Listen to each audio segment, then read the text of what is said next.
70% of all calories consumed globally come from starches and sugars. And so the average individual, because they've been told, is eating 5 or 6 times a day. It's all carbohydrate heavy. My biggest critics online are the dietetics. And I'm just like, guys, you've done a shitty job. Look at the health of the country and look at people who eat hospital food. Stop talking. To the average person who wants to lose weight, the traditional view is cut your calories. But if you're not addressing your insulin, that's just going to promote hunger. Hunger always wins. Before you know it, you'll be right back where you were. Without insulin, you die. I've read studies saying that low insulin is 4 times more deadly than high insulin. If you do some research about insulin and Alzheimer's, you'd want to be on a low-carb diet, but you might want a little squirt of insulin every now and then in your brain because it seems to help. What concerns me is if you take a little bit of insulin and you put it in a nasal spray and you spray it up your nose, it's a way of treating Alzheimer's. So why is it when I raise insulin, my brain works better?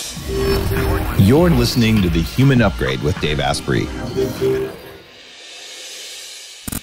Today, we are going to have an amazing conversation with Dr.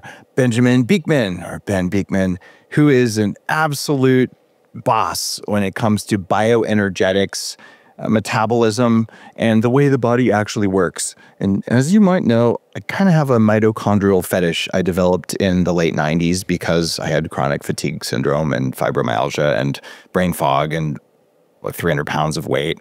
And I learned from people in their 70s and 80s who were running a longevity nonprofit group, and soon they asked me to run it, and I'm the only guy under 50. So mitochondria have been at the very center of biohacking. It's like you change the environment around you, so you have control of your biology because your mitochondria listen to the environment. So now we have Dr. Bikman here to talk about what's really going on in there. He's a fantastic teacher, very, very learned human being, and I'm excited to share his wisdom with you today. Ben, welcome to the show. Hey, Dave, thanks so much. It's nice to be with you again. This is great. This is our second or third interview. I think it's our third. I think it's our third, too. I think. Your YouTube channel, the stuff I've seen from you lately on Instagram is so good. You're one of the few people in academia who's just willing to say, well, here's what the evidence says, even though it's not popular. And I just so appreciate that. Do you take a lot of hits? Like, do you have colleagues like, no, cholesterol's bad, and then they're like try to not have lunch with you and eat vegan crap and all that? Yeah. Well, that's a funny little kind of side comment. But yeah, I mean, one of the most sobering moments of my career came as a pre-tenured professor when I had a bunch of other professors try to get me fired from the dietetics department, actually, in particular. I was deemed a heretic of sufficient vileness that they tried to get me removed. So yeah, there have been some naysayers, no doubt. Yeah. Well, thank you for fighting the good fight. And if I can just say, there are a very few number of functional dietitians. All of the other dietetics or dietitians, they are the McNuggets in hospitals people. They are the school lunch people. And they are so brainwashed, or maybe just downright evil, I'm not sure. But they're the ones saying put, corn syrup and canola oil in baby formula. And it's just not how you do it. By the way, I'm not saying that is in all baby formula, but certainly around the world it is. And just my biggest critics online are like the dietetics, the dietitians people. Yeah. And I'm just like, guys, you've done a shitty job. Look at the health of the country and look at people who eat hospital food. Stop talking. Yeah. And then I just move on. Do you do the same thing, or are you more polite? No, I think I definitely have to be a little diplomatic depending on who I'm talking with. But I agree generally that while there are certainly dietitians and these licensed individuals who challenged the prevailing thought, it is probably the most dogmatic field I've ever encountered. And if you deem yourself worthy to step into that territory, you need to be ready for the fiery darts, because they come after you. Well, they're very well funded by big pharma and big ag, so there's that. You've been, I'd say, an outspoken voice on insulin resistance and how it relates to disease. And you're doing it both in a public sphere with your YouTube, and you're doing it in your book, How to Not Get Sick. So talk about insulin resistance. What is it, and where does it come from? Yeah, insulin resistance is best defined as a pathology with two parts. So it's a two-sided coin. One side of the coin is the obvious side, and many people don't appreciate that there's another. But that obvious side of the coin is the fact that the hormone insulin isn't working particularly well at certain places of the body. That is the insulin resistance part, that some cells of the body, not all, some cells have become resistant to insulin's effects. Now, all of this is compounded by the other side of the coin, which most people do not appreciate. But if you are invoking the term insulin resistance, you're invoking two parts, the one I just described, but then the other, which most people overlook, which is hyperinsulinemia or high blood insulin. There is no separating the two. That it does not matter if insulin resistance exists in the organism, insulin levels are higher. The two ideas, they are inseparable. So that is insulin resistance. And of course, the relevance of it is just the fact that it contributes to, well, not only because it's so common worldwide, it's the most common health disorder, but it's so connected, and even in a causal way, to virtually every chronic disease. All of these, what I like to call plagues of prosperity, while they do have individual noxious stimuli that can cause them, they have a common one as well. And so the drum that I try to beat so loudly is that there is a common origin to so many of these problems, and it's insulin resistance. So rather than chasing these, putting all of our efforts into chasing individual stimuli, let's really put most of the effort into addressing the most common thread, that if we can pull that one out, everything else just starts to crumble. The number one cause of insulin resistance is? Yeah, number one cause. So more and more, Dave, as I've thought about insulin resistance, which I do a lot, I've come to the conclusion that there are two paths to insulin resistance. There's the fast insulin resistance, and then there's slow insulin resistance. And that's a bigger conversation that I don't know that we want to get into yet. But briefly, slow insulin resistance is the result of fat cells that have undergone significant hypertrophy. So that's the connection of how fat tissue explains insulin resistance. Now, don't assume that everyone listening, that just means only as we get really fat and obese. Depending on the ethnicity, it can be only a little bit of fat gain, and it's already resulting in larger fat cells that are causing insulin resistance. So that's an insulin resistance that settles in a little more slowly, and it reverses a little more slowly. Fast insulin resistance, which is the one to, I think, most explicitly answer your question, is a result of stimuli that can literally trigger insulin resistance within hours, but then they can be resolved within hours to days or maybe a week or so. And in that case, the one that I believe is of all of these, what is the most relevant cause of insulin resistance? It is, in that fast lane, the most relevant is too much insulin.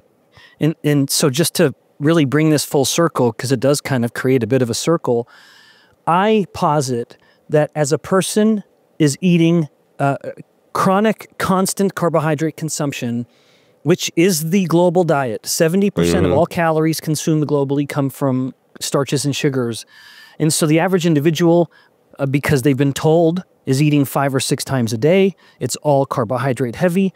The average individual spending every single waking moment in a state of elevated insulin, never giving the body enough time for the insulin to come down. As insulin wants to start to come down, they've bumped it back up again. And so it's that chronic insulin that starts to make the body somewhat deaf to the insulin.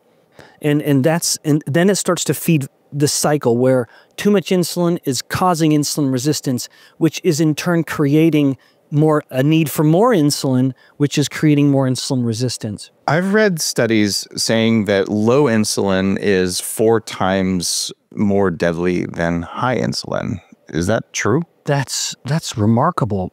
I could not believe that to be true, and would only believe it in the context of type 1 diabetes. That might be why. If the population is a type 1 diabetic population, then I would believe that, because it would suggest the person is underdosing to the point of lethality. But in a non-type 1 diabetic, I would absolutely not believe those outcomes. But that's an important point, Dave, because a lot of the confusion that people have with regards to even the insulinogenic effect of macronutrients, like they will say fat causes an insulin release. And yet every single study that has ever shown that was based on a type 1 diabetic population where because of their chronic hyperglucagon levels, there is this sort of unexpected quirk of eating fat in a person with type 1 diabetes. But in a non-diabetic population, there's 0 studies to show that fat has an effect on insulin. None. And so even in my own lab, data we just have generated, we're about to publish, I can state it authoritatively, dietary fat has no effect on insulin, and there's never been a study that has ever shown it. Thank you for saying that. When I write about fasting and intermittent fasting, I've consistently said if you have some butter and MCT oil in coffee or something like that, it has no effect on insulin or mTOR. And a third party actually went out and tested 300 different breakfast options to see their effect on blood sugar and on insulin. And coffee with butter and MCT was at the very top of the list as having no effect whatsoever. That's why you can do it during a fast. True or false? Yep. Oh, Dave, yes, you and I are completely aligned. In fact, to the point that I've actually wanted to try, and with your audience, you're going to make it happen. I actually think there should be some nuance within the conversation of fasting that I have more and more. I consider there to be 2 types of fasts. One, which is a kind of true classic fast where you're not eating or drinking any calories. That I call a caloric fast. And then what you and I are just describing is what I call a metabolic fast. There you go. Which is what determines whether the body's in like at the level of the cell, all of the biochemistry, like the most famous effect being autophagy. Who determines whether autophagy is turned on or off? Well, it's actually insulin for the most part. And this is why famous fasting/starvation physiologists like Dr. George Cahill, who is a legend to me, he described insulin as the hormone of the fed state. And in his estimation, which we ought to take seriously, he said that it's insulin that really determines whether the body's in a fed state, high insulin, or a fasted state, low insulin. Well, what if you're eating in such a quirky way that you are putting calories in, but you're keeping insulin low? So ketogenesis is uninterrupted, mTOR is not turned on, and there's no ceasing or inhibition of autophagy. As far as the cells are concerned, you're still fasting.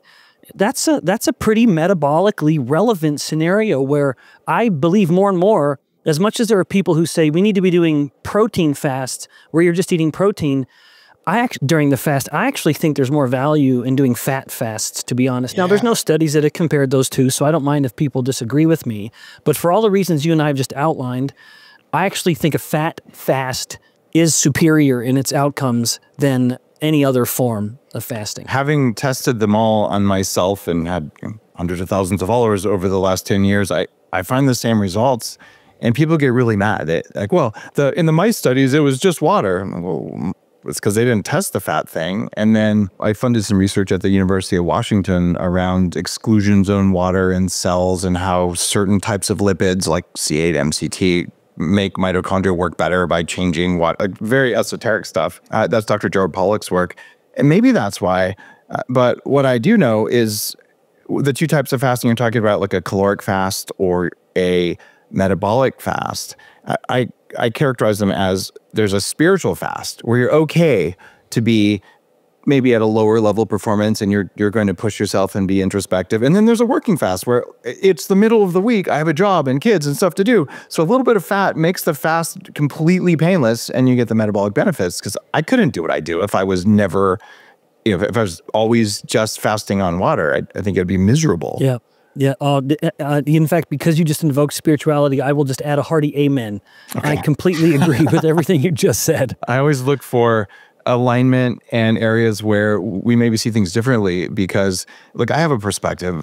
I could be wrong and you know a lot. So let's find the areas where, okay, that makes sense. And then the areas where maybe I'm full of crap. What concerns me is if you take a little bit of insulin and you put it in a nasal spray and you spray it up your nose, it's a way of treating Alzheimer's. It's also a really potent cognitive enhancer. So why is it when I raise insulin, my brain works better? Yeah. Yeah. So I have to speculate a little bit, Dave, just because I want to, and I want everyone listening to know, if whenever I mention I'm speculating, it's because I don't know of a specific study that I can rely on to answer. So what I suspect is happening is that with the intranasal administration, you're able to get that insulin absorbed directly through that upper kind of wall of that nasal cavity. So this is insulin is not getting systemic. Right. In other words, it's not getting into general circulation. You are just kind of shooting it right up to the brain, especially the hypothalamus, which is, you know, right in that lower part or just above that nasal cavity. And it could be, now I'm theorizing, it could be that as the insulin perfuses directly up through that layer, the epithelium of the nasal cavity and up, it just directly opens the doors and allows a rush of glucose to come in. It would be my speculation.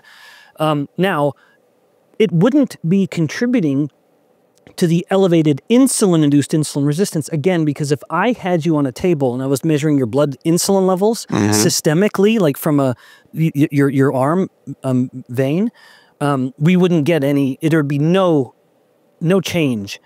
There's no change in insulin at the level of the entire body. There's no systemic alteration. This was such a modest and such a direct administration. I suspect it's just moving right up into the hypothalamus, opening the doors, because some of the brain's glucose uptake is dependent on GLUT4, which is an insulin, itself an insulin-dependent glucose transporter, whereas other parts of the brain, including in the hypothalamus, it has other doors, other glucose transporters that are just always open. The moment glucose goes up in the blood, it will flow into that cell, whatever the cell may be, the kidney or the liver. But then parts of the body, including the hypothalamus, will have some of these insulin-dependent doorways where insulin has to come and knock. Now the door opens and glucose comes in. So it could just be that you are just bypassing any systemic circulation and going right to the brain saying, hey, brain, I want you to open those doors and really pull in a bunch of glucose. That makes good sense to me. And I've always been a fan of having exogenous ketones present and doing a little bit of nasal insulin. So I'm like, all right, neurons, you've got your ketones, glial cells, you've got your glucose, let's go. And that is a pretty darn good state of high performance. I just don't know how often it would be safe to do it, which is why I don't do it very often. Yeah, I don't either. I would, because too much insulin will cause insulin resistance. I do think that'd be one reason I'd say to use it judiciously. Like once a week, kind of. Yeah, that'd be, I think, perfectly fine. But then second, there's another part of me that just thinks, well, is that epithelium, that layer of the nasal cavity, it's not natural for it to see insulin. Would there be some long-term effect? Am I stimulating too much growth? Am I going to make the epithelium start to get a little thicker? This is, of course, entirely speculative. Oh, yeah. But if it's like on the order of once a week, like you're saying, that's such a modest bolus, such a modest frequency that wouldn't have any of these effects, I'm confident. This is so fascinating. And I know we're getting a little bit nerdy on things. And at the same time, there are a lot of people who are 50s, 60s, 70s. They're getting early onset brain stuff. And if you do some research about insulin and Alzheimer's, you'd want to be on a low carb diet, but you might want a little squirt of insulin every now and then in your brain because it seems to help, and all the metabolic stuff that you talk about and I talk about. If someone's listening to the show today and they're saying, well, how do I know if I have insulin resistance? How can you tell with lab tests and how can you tell with symptoms? Yeah. Let's start with symptoms just because that's going to be something people can rely on a little more, well, immediately. With regards to symptoms, if you have just been told you have high blood pressure, insulin resistance is the most common cause of what's just called idiopathic or just run-of-the-mill insulin resistant, of run-of-the-mill hypertension. So if you have hypertension, that's definitely a knock in favor, a check in favor of you having insulin resistance. High blood pressure, most common manifestation. If you have a family member with type 2 diabetes, you're on that spectrum as well. Very likely, you're much more likely to have insulin resistance. And maybe the final one of the symptoms before mentioning some clinical tests is the skin itself, where there are two distinct skin manifestations that are a direct result of insulin resistance. One is called acanthosis nigricans. Then the other one is skin tags. Right. Skin tags is a little more obvious, where it's just like a teeny little like mushroom stalk. Like it's not a big rounded mole. It's a teeny little bump. People are probably thinking of it correctly right now. You can imagine there's these just almost like a little mushroom of skin. And you tend to get them around the neck. You can also get them around the armpit. Usually anywhere where there's going to be a skin fold or a wrinkling or crinkling of skin, you can see these skin tags. And then the more complicated term I just mentioned, acanthosis nigricans, that's also at those same locations, like around the collar of the neck, where we all have a little bit of a skin fold, and then around armpits and groin, etc. The skin can get a little darker. And now, depending on pigment, of skin pigment, that may be easier or harder to see, the natural pigment of the person. But the skin will also start to have a texture and appearance of like crinkled tissue paper. So if we took a tissue paper, crumpled it up, and then opened it back up, that's kind of how the skin might look. So this darker crinkled skin and skin tags, that is proof positive of insulin resistance. And then just if anyone's wondering, that's also imminently reversible. As the insulin resistance goes away, the skin resolves in that regard. So skin is kind of a window to the metabolic soul in that regard. I remember when I was about 13, I started growing those skin tags. I had hundreds of them around my neck, armpits, and they used to sometimes get a little irritated or they'd bleed. And and one day I'm done with this, and I took like little fingernail scissors and I just cut all of them off because they have a tiny little stalk. They don't really bleed when you do that. And it just frustrated me. I had no idea what it was. I thought maybe they're warts. And I'm familiar with that as a sign of insulin resistance. And there's a lot of listeners right now going, oh my God, I started growing those. They went away when I went into ketosis for the first time. And when I did the whole bulletproof diet thing, I don't have them. And I didn't have to cut them off. They just disappeared. That's right. Yeah. So the nice thing about the skin in this regard is that it is so dynamic. You know, we are growing and sloughing skin literally every moment. And so as the insulin levels start to come down, that hyper excitability of that layer of skin cells, because insulin basically starts to stimulate this kind of sporadic growth. Insulin likes to grow things. That is not inherently bad. We need it. Without insulin, you die. So lest anyone thinking Dave and I are painting insulin as the villain, no. But the poison's in the dose, if you will, where we're talking about when it's gone beyond normal levels. Insulin's resulting in this kind of frenzied growth of these skin cells. But again, the nice thing with the skin, it gets sloughed off so readily, literally all the time, that once the stimulus to keep growing goes away, I mean, give it like just a couple weeks, and they're likely going to start literally just, you'll notice them smaller, and they're gone as they just wear off. And now the clinical tests, just for the sake of time and not getting into too much depth, I'll just mention two. One is just getting insulin itself measured. Right. This is, I believe, one of the greatest mistaken approaches of conventional clinical care. Despite all of its problems, we have a glucose-centric paradigm of metabolic health, and the conventional clinician is content just once a year measuring someone's glucose levels. And glucose is a late signal that while glucose levels are staying normal over years, and the person's developing hypertension and erectile dysfunction and migraines, it's insulin that's been the canary in the coal mine metabolically. It's getting higher and higher and higher. So look at your insulin. I generally outline 3 ranges. If it's 6 microunits per mil and lower, that's really good. Solid sign, absolute green light. Less than 6. Yep. And then if it's 7 to mid-teens, I'd just say 7 to 17, then it's sort of, you know, hey, possible problem. Now, I as a scientist, I don't like being a little soft in my wording. I like to be very clear and definitive. But insulin is a hormone, and every hormone has its own ebb and flow.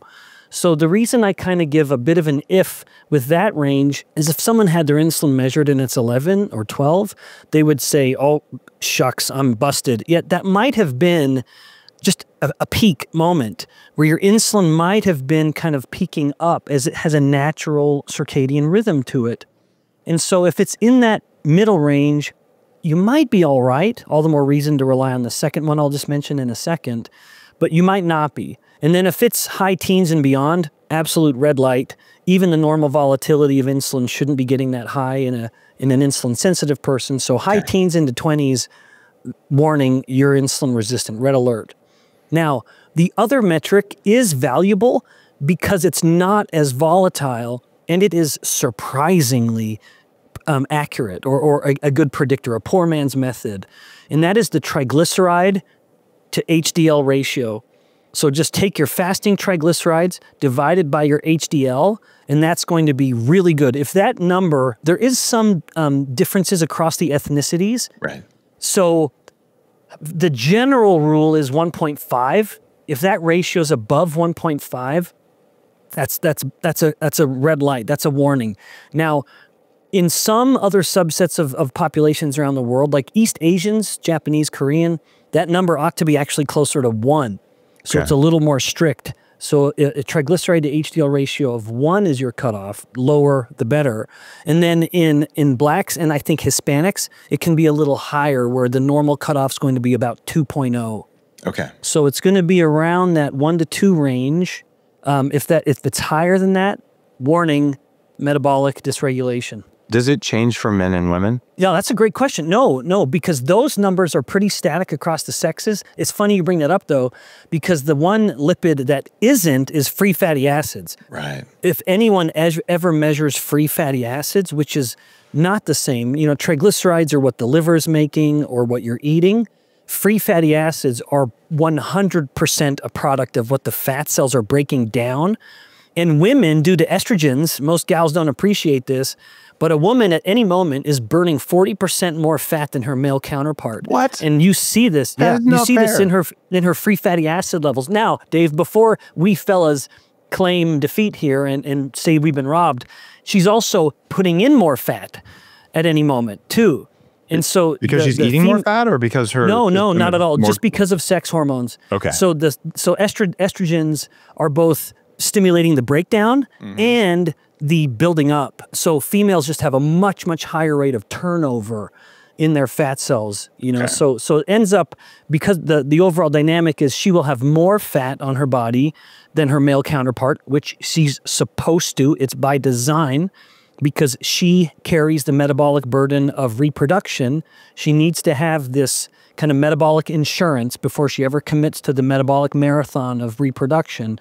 But she's also turning it over at a lot faster. So her free fatty acids will be normally about 40% higher than what you see in a guy. But the other lipid measurements are generally going to be at least those ones are going to be generally in the same range. What I have found 99% of the time when people go on something like the Bulletproof diet, which is clean cyclical keto, the right kinds of animal fats, controlling the type of protein, toxins, all the stuff that I've been teaching for a long time, HDL goes through the roof and triglycerides drop, which is exactly what you want for this ratio. Sure is. And when I went to my first longevity doctor when I was maybe 29, it was a long time ago, and I came in with that pattern, he just looked at me and said, well, your lipids are technically disordered, but really good. Because you know, my HDL is like, how did you get it so high? And why is your triglyceride low? And it was because of the idea of intermittent fasting and things like that. Yeah, you're doing it right. That's the right way to do it. And it is a consistent finding that you start to control carbohydrates, triglycerides are going to come down, because it's mainly the elevated insulin that is spiking the production of triglyceride-rich lipoproteins from the liver. So as carbs go up, triglycerides will go up. As carbs come down, triglycerides will come down. I have a confession to make about an experiment I've been running for the past probably year. I am down to about 5% body fat. Like I am like crazy lean. And this is on using, you know, $26,000 clinical grade bioimpedance things and lots of different measures. And I used to weigh 300 pounds.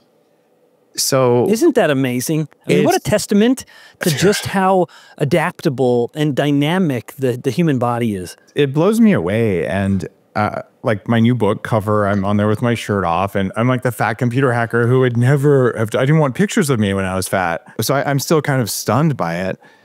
But here's the problem. 5% might be below ideal for longevity. I think closer to 8 is where I want to be. And like, I'm really having a hard time putting on fat, and I have half of a large bath towel's worth of extra skin from when I was obese. So I went in a couple weeks ago, just posted about this online, and they removed a passport size piece of skin from each side of my face and neck. This isn't from aging skin. This is obese skin, probably post-little aging. I don't know. And I've been healing really fast, but they're saying, Dave, we need some fat to put in with stem cells in your face to get the volume back. So I've been pounding the carbs, Ben, like 400 grams of rice and honey and fruit and watermelon. And I have not put on any fat. They found 20 cc's when they like completely emptied my butt of all the fat they could find. Oh my gosh. So how is it that I'm not getting fat on 400 grams of carbs? I'm doing 200 grams of animal protein a day. I'm only eating good fats.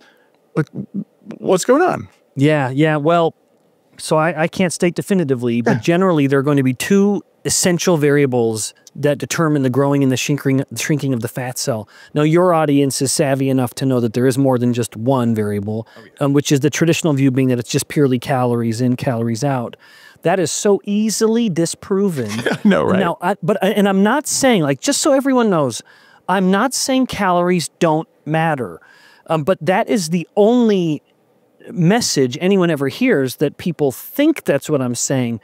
And if I kind of claim any authority, and I'm loath to do this, I have such a general disregard for higher education and terminal degrees like a Ph.D., which is ironic, I know, but I'm surrounded by Ph.D.s, and so I've seen how dumb many of these people are.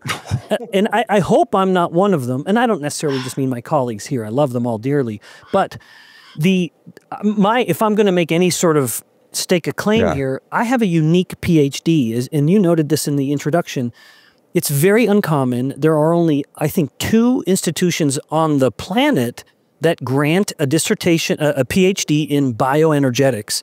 Bioenergetics is a particular niche of research that combines the metabolism, biochemistry, and physiology, but with a heavy focus on thermodynamics and the relevance of thermodynamics in living systems, because lest anyone has forgotten, thermodynamics was originally posited as a view to make the better steam engine, that it is in the realm of physics, and it is an odd or it's an awkward fit to try to fit principles of physics in principles of biology. I actually think that I'll make this kind of a bold claim.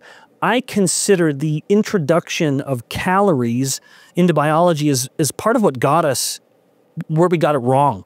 It so thoroughly distracted us from I think what matters most, that it actually brought us to where we are. I think the whole war on fat, in part, was born because of this improper introduction or invocation of thermodynamics. So now, having said all that, calories matter, and those carbons need to be accounted for in some way. But a cell, like especially a fat cell, it needs to know when it's time to eat and when it's time to break down. And the fat cell wants to be, and everyone, pardon me if it sounds like I'm being silly. I am, after all, a professor who teaches 18-year-olds, so I have to sometimes be a little juvenile in my description of things. But the fat cell needs to know that it's playing nicely in the entire neighborhood of the body. That it needs to know, okay, what are the demands of the brain right now? What are the demands of the muscle? There's no direct nerve that's connecting them. It's hormones that generally will tell the overall orchestra when it's the woodwinds section to play, when it's the brass section, or when is it time for the muscle to be needing energy. But you don't want muscle to be exercising and pulling in energy to break it down. At the same time, fat is taking in energy to store. The body, in its overall balance of metabolism, wants to balance out the two parts of what is metabolism, anabolic versus catabolic. Insulin is the hormone that sends that signal. So this is my really long-winded way of just saying, I have right now down the hallway in my lab fat cells growing in petri dishes, like literally right now. I'm not even being hyperbolic here.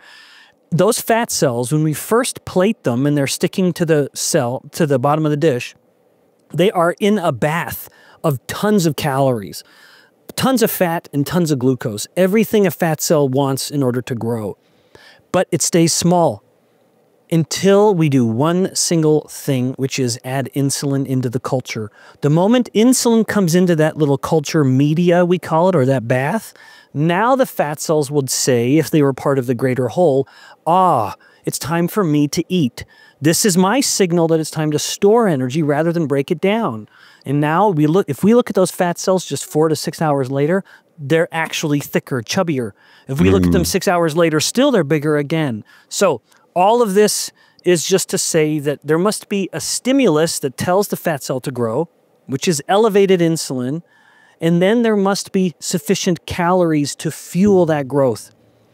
You cannot have one without the other. And just to really put a fine point on that, if a person had high insulin and low calories, they will die because they would become hypoglycemic and there would be no ketones being produced because the high insulin would be inhibiting ketogenesis. And then the brain would have been deprived of its two fuels and the body would shut off. The brain would shut off. Now, in contrast, if insulin's low and calories are really high, what happens then? Now the person is burning up almost. They burn to death, where their metabolic rate and their ketogenesis is unstoppable because there's nothing to tell the body to stop burning energy. And so they die from ketoacidosis and hyperglycemia. But this is a scenario which is so real that, and it works, where you can eat as much as you want, that people with type 1 diabetes, some of them have learned and are so tempted that they can deliberately underdose their insulin level and be into a state of ketoacidosis and massive hyperglycemia and feel miserable and wretched, and yet they will be as thin as they want. Just everyone imagine the temptation. You know, they don't have to vomit up their food. They don't have to starve themselves through traditional anorexia. They can eat everything they want. They can enjoy the sensation of eating it and swallowing it and digesting it, which has all of its own gratification. And all they have to do is not poke themselves with a needle and inject their insulin. That's a condition called diabulimia. And all of this is just to say there are two parts. The fat cell must be told to store insulin or to store fat via high insulin, but it needs sufficient calories to fuel that growth. It's one thing to tell the fat cell, let's grow, then the fat cell has to grow. So low insulin and high food intake equals thin and lots of energy, but I guess they feel like crap? Oh yeah, I mean, in fact, you can read case reports where the people will say, like, I feel like I'm dying, but I want to stay thin. Wow, yeah, that's unhealthy. I mean, just imagine. Yeah. Yeah. I did notice when I was testing out the edges of the recommendations before I published the Bulletproof Diet, and I published that in 2014, I published online in maybe 2013, I went for about a year, and I was eating 4,500 to 5,000 calories a day on purpose, like more than I wanted, like forcing myself to do it, eating no carbs, and I was sleeping less than 5 and usually less than 4 hours a night on purpose. And like, I'm going to set myself up to get fat. I'm going to prove that I don't get fat the way I should. But I kept losing weight. I grew abs for the first time in crazy amounts of this. I know my insulin was low because I had it measured. It was actually pretty darn low. I don't remember the number off the top of my head. And that probably explains, well, I didn't feel like crap until kind of maybe halfway through, I started getting cortisol effects where I would wake up dozens of times a night. My sleep quality went down. You start getting reductions in testosterone, thinning of hair, and all of that. And I stopped it. But I meant to do it for a month to just make fun of the calorie people. And I ended up doing it for a lot longer because I'm actually in a really strong state of high performance. Why did my brain work so well when I did that, at least for the first 6 months? Well, Dave, so you brought up a lot of stuff, and I don't want to not answer the question that you started with, which is why you're not gaining fat. So let me come back to that first part, and then to answer this part right now, yeah, I mean, ketones are the preferred brain fuel. One of the notions that I need to disabuse my students of is that they've been told the brain prefers glucose, and you need to eat this much glucose. Now, there's multiple things wrong with this. Not true. Not true. But just to really establish the relevance of that, I showed them research from Dr. Cahill where you can take someone with a glucose level of, I'll use the same kind of units here, let's say 5 millimolar, which would be kind of 80s milligrams per deciliter. And if their ketones are at 1 to 2 millimolar, so less than half of what the glucose is, the brain's already getting most of its energy from the ketone. So don't tell me the brain prefers glucose. If anything, the brain has a preference for ketones, which Dr. Richard Veach and many, many others, my own lab has reported papers on this. It enhances mitochondrial performance. For every unit of oxygen that the mitochondria are consuming, when they're fueled with ketones, they're producing more ATP. Yes. So what we described that in my publication is that the ketones were resulting in a tighter state of mitochondrial coupling, which is how much energy am I breaking down in order to produce this energetic molecule ATP, and it was better. Now, in your case of what you're trying to do now, one of the reasons I point the finger at carbs is because of what it does to insulin.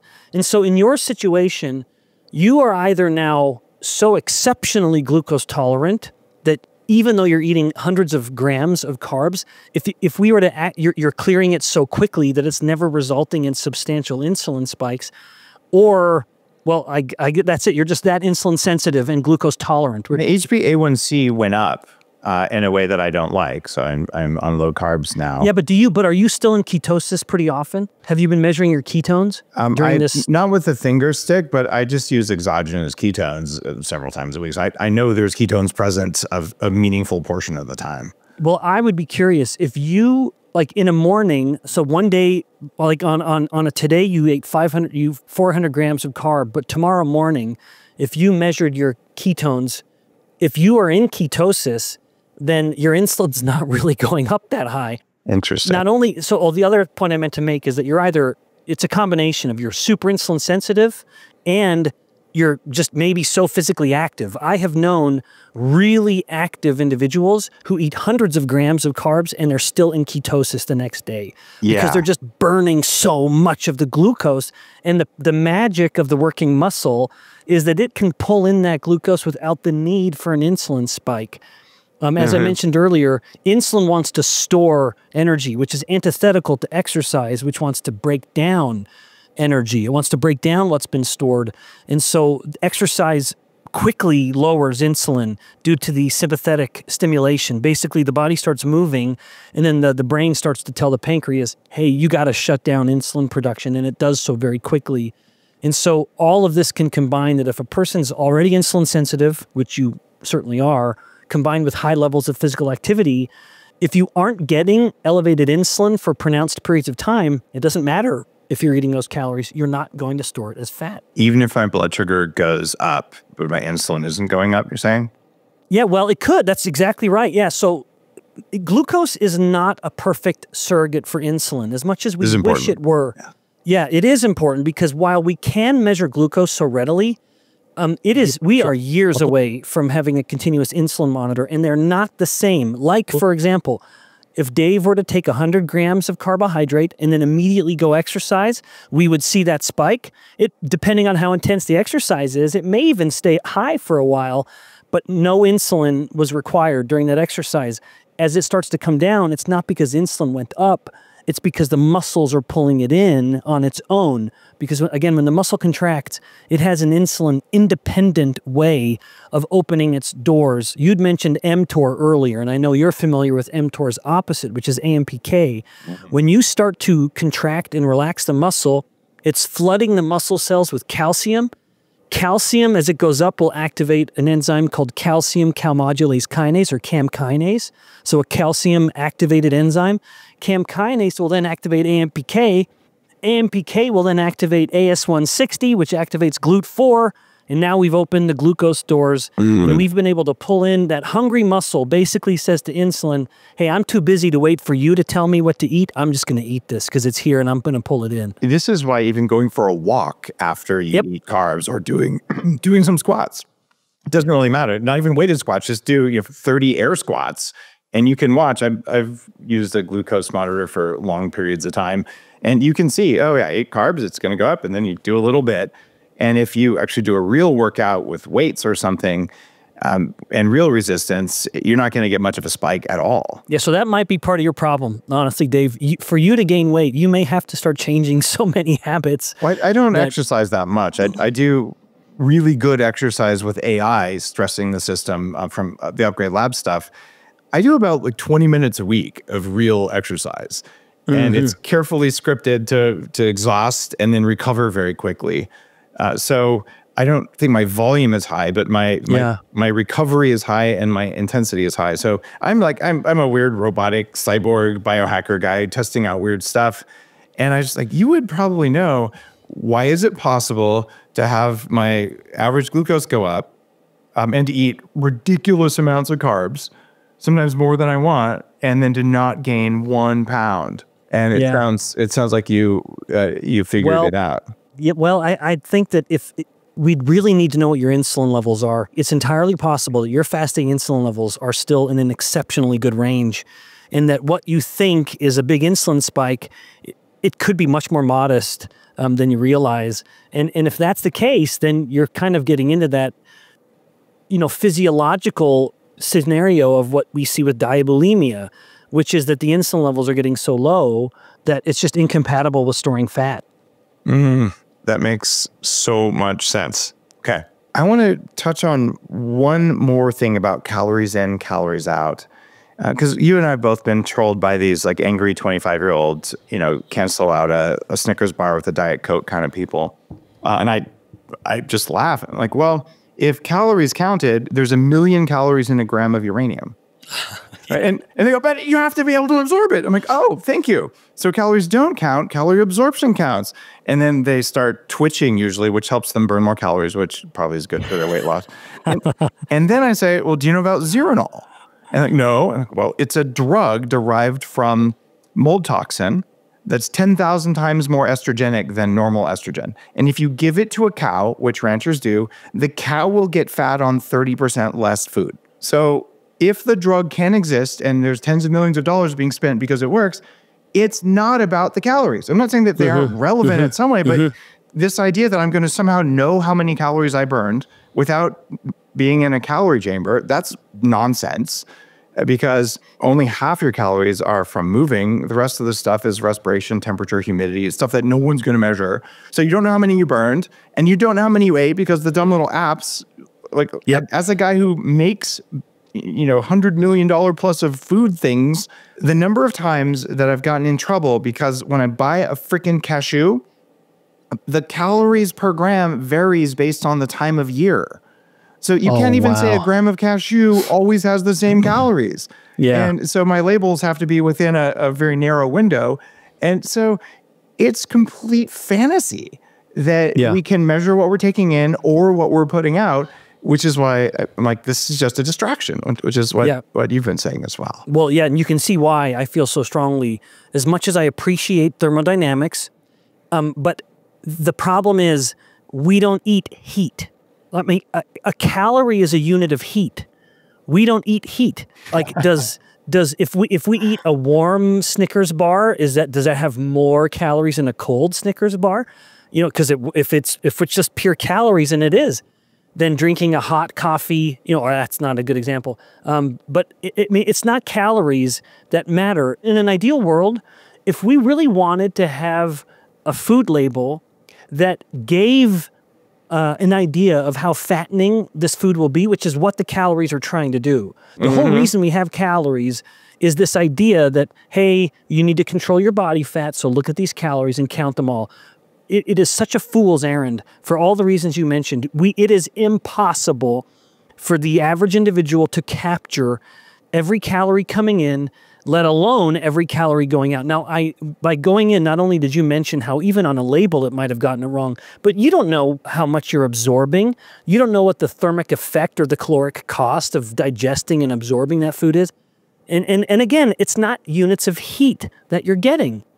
So in the ideal world, if we deemed it necessary to have some metric on a food label, it would be some combination of how much is this going to spike your glucose, and how much is it then going to spike your insulin, how many other carbons are coming with it, because dietary fat matters if insulin's high at the same time, and because then you're storing those carbons very readily. But it'd be some kind of algorithm that would give like a fat index, or a fattening index rather, an obesogenic index that would say the combination of carbons or calories, if we have to use that term, and insulin spike means that what you're about to eat is going to be more obesogenic than, say, something else. That would be more of an ideal scenario because, again, it's not units of heat. Calories don't really work in that sense. But one other comment on this that I thought while you were explaining the scenario earlier, when insulin comes down, as I've mentioned now a couple times, it is so antithetical to the body storing energy that someone will say, well, where does that energy go? You have to account for it. And I agree that you have to account for the carbons. They need to go somewhere. But the body, it is so antithetical to storing carbons when insulin's low that the body has these release valves, these pressure valves in two forms. One is that when insulin is low, metabolic rate goes up. We've known this for 100 years by studying people with type 1 diabetes. There is a substantial elevation in just resting energy expenditure, just the cost of living. The body's just running hotter. The engine's idling faster when insulin's low. My lab published a report finding that part of it is because of the effect of ketones. We found that when a person was in ketosis, and we did human fat biopsies, that their metabolic rate from their fat tissue was 3 times higher than when they weren't in ketosis. So there is just this increase of metabolic rate in fat tissue itself. So when insulin comes down, metabolic rate goes up. That's one part of it. The second part of it is that's the wasting in the form of heat, what I just described. Then it's wasting in the form of ketones. Everyone remember, ketones have a caloric value that is almost the same as glucose. And when you're in ketosis, you are breathing out ketones, which is to say you're breathing out calories. Oh, wow. And you're urinating out calories because you have ketones that are getting excreted in your urine. And remember, ketones have a caloric value, or in other words, carbons that could be used. That's amazing. But we're wasting them. How did I not know that? I never thought of it. So that's one of the benefits of intermittent fasting or being on a ketosis kind of diet. You'll breathe out calories and you'll pee out calories. Yeah, I mean, so How did I miss that? The collective effect of all of this could be as high as 500 to 600 calories. Holy crap. I mean, that's a lot of stair stepping. That's a lot of exercise to try to get. I mean, anyone, next time you're working out, see how long it takes you to get to 500 or 600 calories burned as opposed to just being in a, no, it's so long. It's so hard. Just being in a ketogenic state, you're doing it without even thinking about it. This is why you and I are able to say, don't count calories. If you're hungry, like to the average person who wants to lose weight, the traditional view is cut your calories. But if you're not addressing your insulin, that's just going to promote hunger. Hunger always wins. Before you know it, you'll be right back where you were. So let your first step on your weight loss journey be, I'm going to lower my insulin. Calories will take care of themselves. Just control carbs, eat good protein and good fat. And when you're hungry, eat. If you're not hungry, don't eat. And with this plan in mind, insulin will come down. Again, calories will take care of themselves. Are people going to lose muscle mass if they go into ketosis and they lower insulin? Oh, it's a great question. I'm happy to answer it because I can rely on some good research. 2 thoughts come to mind. One was the Scottish man, I think, who fasted for 384 days and then worked from my own lab. So let me start with the Scottish guy. This is a documented case report where he literally fasted for more than a year. And Dave, something I actually thought about earlier when you were describing kind of your own feeling and then the cortisol, it's for people to understand the difference between a fast and starvation. Yes. The difference between those two is fat tissue. If you have fat tissue to burn, that means you're making ketones, which means you're feeding the brain everything it could ever want. As you start to run out of fat, now you run out of ketones. Now the brain has to rely on glucose. And what's the main source of glucose? It's going to be amino acids in that state, not in the normal state. In the normal state, it's most of the source of glucose is coming from lactate, by the way. But with long-term fasting to the point of I've run out of fat tissue, now the body starts breaking down muscle to get those amino acids to convert those into glucose, and cortisol helps it happen. Now, in this guy, he had so much fat because he was morbidly obese, he didn't lose muscle. He maintained his muscle mass throughout this entire fast. Now, in my lab, we published a report finding, in fact, it was right after we did the fat cell study, where we looked at how fat cells respond to ketones by increasing the metabolic rate, and there's a lot of wasting of energy. We did a comparable study, not quite as strong, we didn't use humans, but we did a comparable study with muscle tissue and ketones, and we found that ketones enhance mitochondrial coupling of the muscle, so the muscle's getting more efficient with its use of energy, and the muscle cells were more robust. As we kind of insulted the muscle cells with some chemical stimuli to kind of knock on them and hurt them a little bit, when muscle cells were fueled with ketones, they were more rigorous, they were tougher, they were more viable and more resistant to injury, suggesting that at the end of it all, people have long said that ketones defend muscle. Now, what they meant by that was that if ketones are up, then there's going to be less breakdown of muscle because we don't need those amino acids for gluconeogenesis, which is true. But my lab added evidence to this, which is to say that ketones really are defending the muscle, because when muscles are fueled with ketones, they're literally tougher. They're harder to kill. These are really good arguments for cycling in and out of ketosis. I've found that when I stayed in ketosis for long periods of time, that I would develop insulin resistance. This seems like a common occurrence. So that's one of the reasons I recommend cycling. So talk about insulin resistance and people in ketosis for long periods. Oh, I'm so glad I have a chance to bring this up. Yeah. So Dave, you'll not be upset for me to say that's not insulin resistance. Oh, cool. What people are describing in that case of a ketogenic diet causing insulin resistance, it's not insulin resistance. Insulin is working exceptionally well. What it is an acute glucose intolerance. Now, let me sort of provide some interesting context here. People have heard of the concept of metabolic flexibility, which is this idea that when you eat a mixed macronutrient meal with carbs, you go to glucose burning mode, and you can detect this. And then when you enter a fasted state about 5 to 6 hours later, because insulin's come down, you go to a fat burning state. So the body shifts between sugar burning and fat burning. Some scientists at the University of Pittsburgh years ago, 25 years ago now, I think, documented this concept of metabolic inflexibility, which is where there are people who have insulin resistance, because that's the cause of this, that when they eat, they're in glucose sugar burning mode. When they're fasting, they're still in glucose and sugar burning mode because their insulin is still elevated, which is insulin resistance. So they're stuck in sugar burning mode. Now, in the long-term adherence to a ketogenic diet, I like to say you kind of have an inverse metabolic flexibility scenario where it's almost like the body is stuck in fat burning. Now, it's not. What has actually happened is if you've been in a ketogenic diet, actually it doesn't even take long. Even if a person fasts for 24 hours, what I'm about to describe happens to them as well.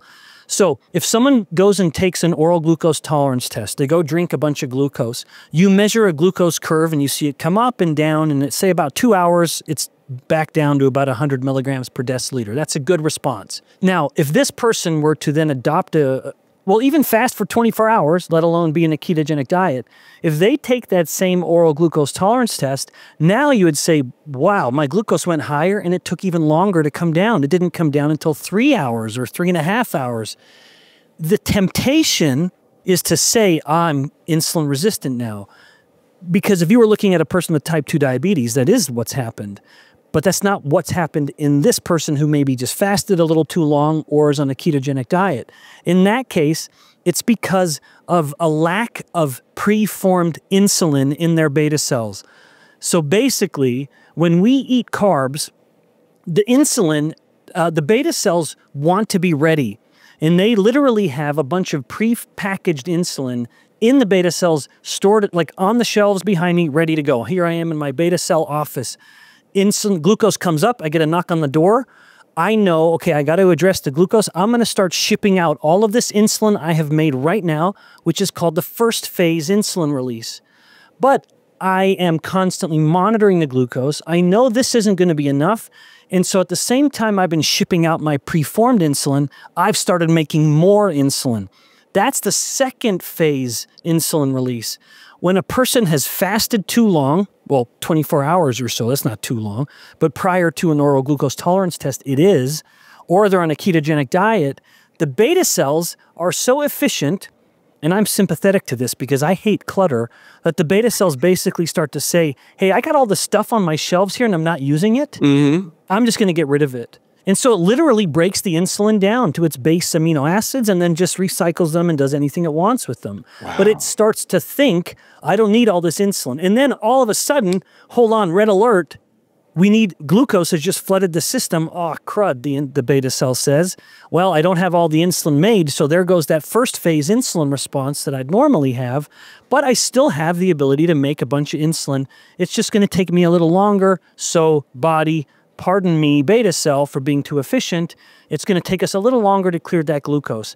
But, says the beta cell, to finish off this weird story, if you do this again within a 20-hour period or so, I'm going to keep this insulin here just in case we do it again. So, my long-winded way of saying, it's that there is become an acute glucose intolerance because of a very temporary reduction in insulin on hand, preformed. And so if a person is on a ketogenic diet or they're going in for an oral glucose tolerance test and they think that they're going to crush it by fasting for 24 hours, you've actually set the stage to get a false positive, or you're going to fail that glucose tolerance test or get a worse score because you haven't eaten carbs recently. So eat some carbs 8 hours or so before you go take the test.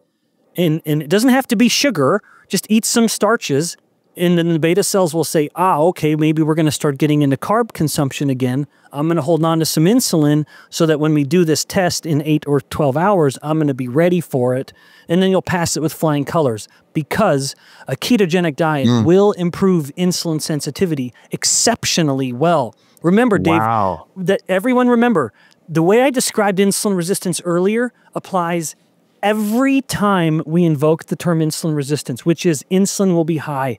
If insulin is low, it is impossible for the body to have insulin resistance. So this scenario isn't reflective of insulin resistance, but just rather a temporary state of glucose intolerance, because the body's kind of been saying, well, I'm not sugar burning, I'm fat burning. Oh, hold on, wait, you want me to go back to sugar burning? All right, well, I wasn't quite prepared, so pardon me while I just sort of make some adjustments, and I'll be better prepared next time. So you just taught people how to preload insulin if you're in ketosis and you're going to do a life insurance test. That would be important. 100%. Okay. And I want people to know that. Like, if I imagine, you know, a pregnant gal who's been in a ketogenic diet to help with her PCOS and get pregnant, now she has to go in for her oral glucose tolerance test. You want to eat some carbs in at least some period of time before you go in, 8 to 12 hours, just to have that insulin on hand, and you'll be just fine. Oh, that's such a gift. I thank you for sharing that. There's some other things that affect insulin and insulin resistance, like circadian rhythm. We know melatonin going up will make you insulin resistant. We know that at night you're insulin resistant. So does it matter when we measure our insulin and when we measure our blood sugar and when we eat? Yeah, it does. In fact, tragically, measuring insulin in the morning is probably one of the worst times.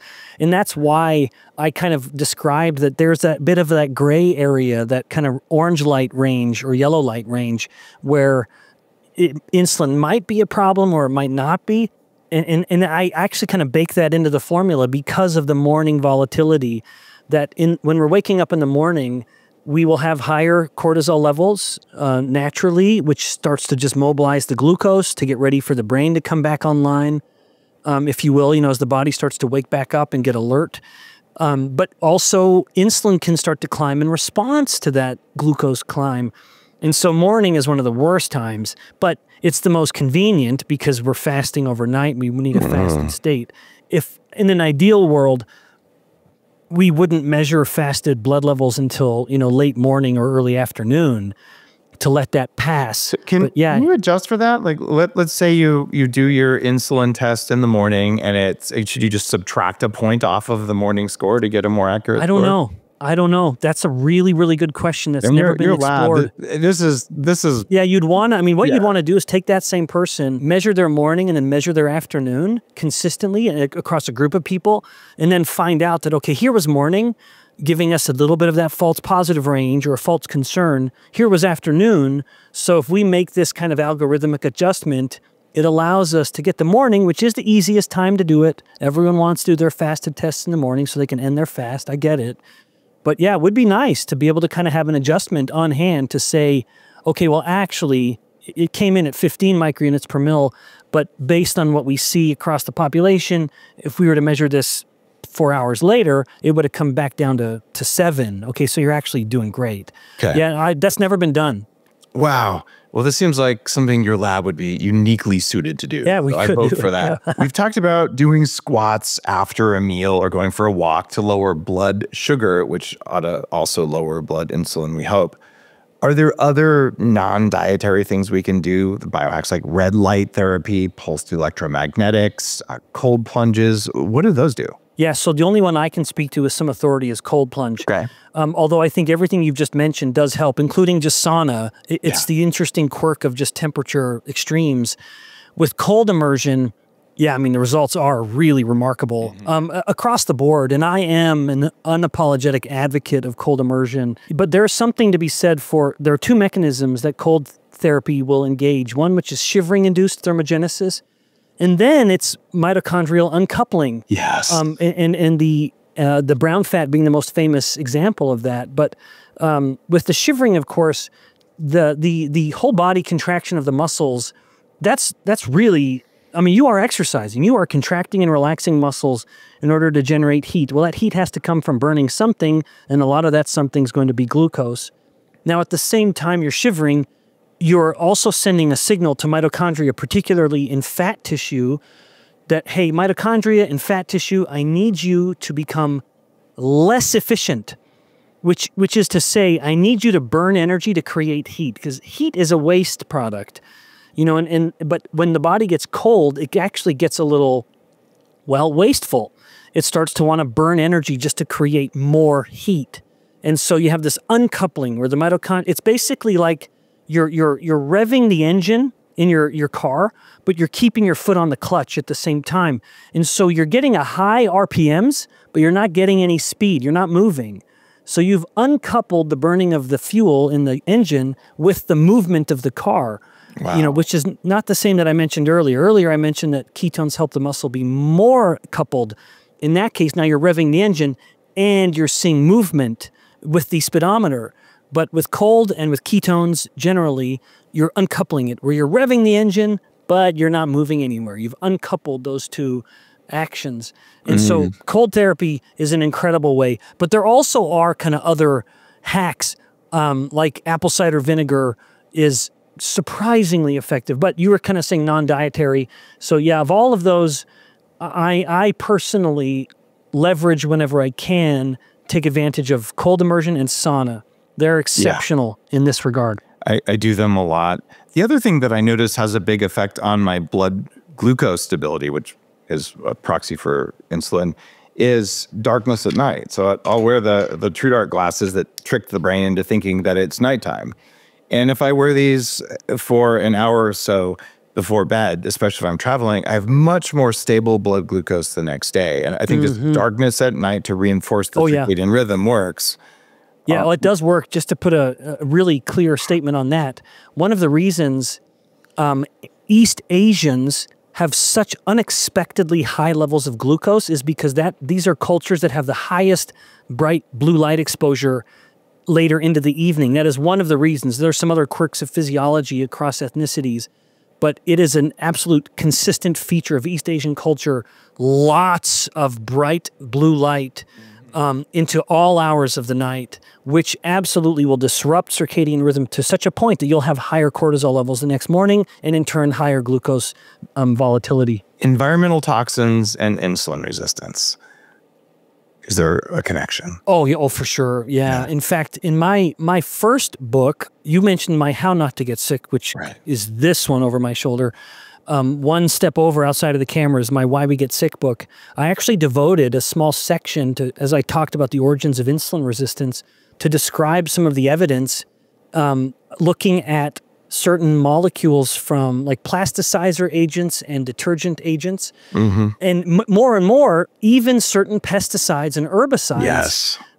So these are all chemicals that have varying direct or indirect effects at promoting insulin resistance, where the direct effect is such, like lectins have a direct effect as a kind of food anti-nutrient toxin. Yeah. Lectins have a direct effect of causing insulin resistance, whereas some of the detergent molecules like diethylstilbestrol, it's not going to have as much of a direct effect, but rather an indirect effect by promoting the growth of the fat cell.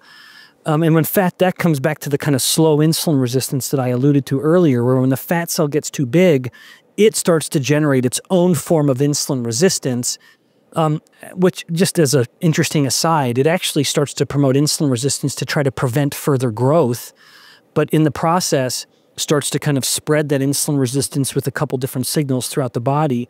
So yeah, I mean, what we eat and drink, and even breathe. We've published papers working with my colleague, Dr. Paul Reynolds.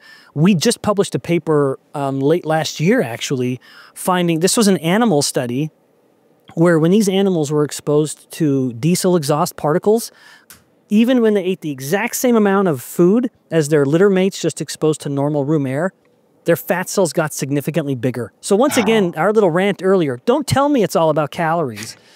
There are these signals, even some things we breathe, that are going to influence the overall dynamic energy storage, the balance of metabolism. So yeah, there are, unfortunately, we live in a bit of a dirty world, and where people are able to mitigate some of these risks. Now, I know that some people feel a little overwhelmed. I still firmly believe macros matter most. If you can just focus on one thing, focus on getting your macronutrients in balance. Which is, give me the right ratios for macros. Yeah. Well, for me, it's very simply control carbs. So don't get your carbs from bags and boxes with barcodes. As much as you can, whole fruits and vegetables, depending on your overall scenario. And then it's prioritize protein and don't fear the fat that comes with that protein. And just don't fear fat in general. But as a reminder, in nature, all protein comes with fat. There's no exception. So as much as we love protein, people talk about protein, there's always a little part of me that says, and don't forget about the fat that is supposed to come with that protein. The body digests it better. The combination of the two is more anabolic than just the protein alone. So macros matter most. And then all these other kind of more micro influences, that's not to say they're irrelevant. Okay. They matter. But thankfully, if a person is eating fewer carbohydrates, that is the most offensive macronutrient source. Now, you can have, like, proteins, depending on the source, they can also be somewhat influenced and a little polluted, although animal proteins have much lower levels than plant proteins do. Right. But even still, just as a person controls carbs, you end up inadvertently getting rid of things like the anti-nutrients. You're going to get far fewer levels of pesticides and herbicides, just as you're eating less carbs, because those are the main vehicles for those kinds of things. And whereas fats and proteins have generally gone through the animal, and the animal's cleaned out some of those things on their own, or they're stored in other tissues that we don't eat as much of. Certainly the muscle is going to be one of the cleaner tissues in the body. So that's why a person, I would say, don't expend all your energy depending on where you are at and what your financial capabilities are and your bandwidth to focus on this. If you are just managing your macros, you are, I believe, addressing the variable that matters most. But these other things do matter, but don't let that overwhelm you, would be my advice. I like to outsource my liver and kidneys to cows. Well said. They pre-filter all of the plants for me so then I can eat them. And the results are profound when you do that. Or it can be sheep if you're not into cows or whatever. Yeah, but you and I, ruminant meat. So if it's a polygastric animal, that to me is some of the best meat you can get. So we're aligned there. One of the potential causes of insulin resistance is excessive damaged omega-6 fats, because they go into the cell membrane and they mess with things. How much of this is caused by carbs versus just eating all this canola, corn, soybean, and all those things? Yeah. So Dave, you are putting me in a position where I am going to have. So I don't mean for this to sound disparaging. In all sincerity, I don't. You can disparage me. Like I'm curious. Well, no, not you even, not you. But like I don't want like this. When I say seed oil crowd, like I don't mean to like put everyone in a little tribe here. But of course, there are people who they will say, Ben focuses on carbs. Well, that's not the real issue. It's seed oils. I just want to remind people that my main focus is insulin resistance. It is not other problems. So within the direct realm of insulin resistance, I will claim that hyperinsulinemia is more of a problem than seed oils. Now, at the same time, I want someone to know that if I'm actually talking about like liver fibrosis, seed oils are actually probably more problematic. Cancer and damaged mitochondria that feeds cancer cells, seed oils are probably more problematic. So as much as it seems like I'm disrespecting the seed oil view, I actually am not. I'm just trying to kind of stay in my own lane where I really am kind of more of an expert. I respect that greatly. And so it's possible that eating excessive seed oils contributes to insulin resistance because of cell membrane changes. But that's not what you're studying. You're studying the effects of insulin directly on this. Yeah. And so acknowledging what you're an expert in and not going into areas that you haven't studied, I can only respect that. And Good. Yeah. Yeah, in my case, I think it's advisable to minimize those. I haven't eaten seed oils Totally agree. in a long time. Totally agree. But Okay. let me just kind of answer the way you framed the question, because I do have thoughts on it. So the connection between seed oils and insulin resistance, I do not believe that it's a direct effect. Wow, okay. For example, you can incubate cells with linoleic acid and they will not become insulin resistant. That's a pretty good piece of evidence. Yeah, it is. And I want someone to hear, because I've literally done that. I've incubated cells with all kinds of stimuli, and then it's a simple set of experiments. Now I'm going to incubate with some insulin for 10 minutes. I'm going to harvest those cells, and now I'm going to look at the signaling, the protein phosphorylation states across a handful of proteins that will tell me, okay, how well did insulin work? So with a high degree of authority, I can tell you linoleic acid does not cause direct insulin resistance. What if it's fried for 2 weeks and then you do it? Okay, so now we're not even putting on linoleic acid. So this is a really good point. Yeah.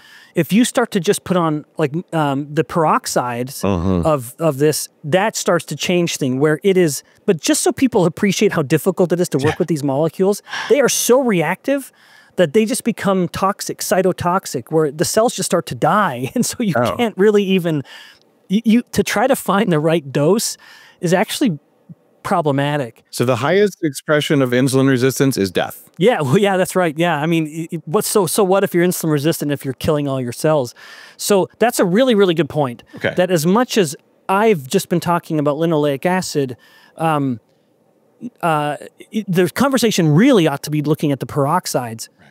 So that's a really, really important consideration that I need to keep in mind. So linoleic acid alone doesn't appear to cause insulin resistance. The degree to which its peroxide metabolites do, I don't know, but I bet it does. I bet there's an effect there. But even still, the way I describe the relevance of linoleic acid is through what it does in the fat cell. So it takes me back to the fat cell because linoleic acid's unique that you can track it. If you eat more of it, you store more of it. And this has been shown in fat tissue from humans.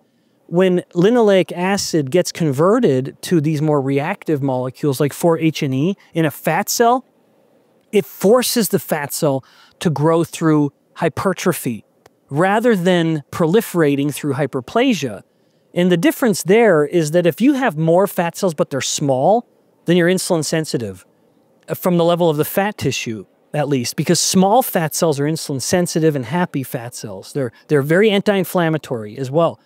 Linoleic acid converted to 4-HNE, one of the more common reactive metabolites, tells the fat cell, hey, there's no proliferation happening here. You're just growing through hypertrophy.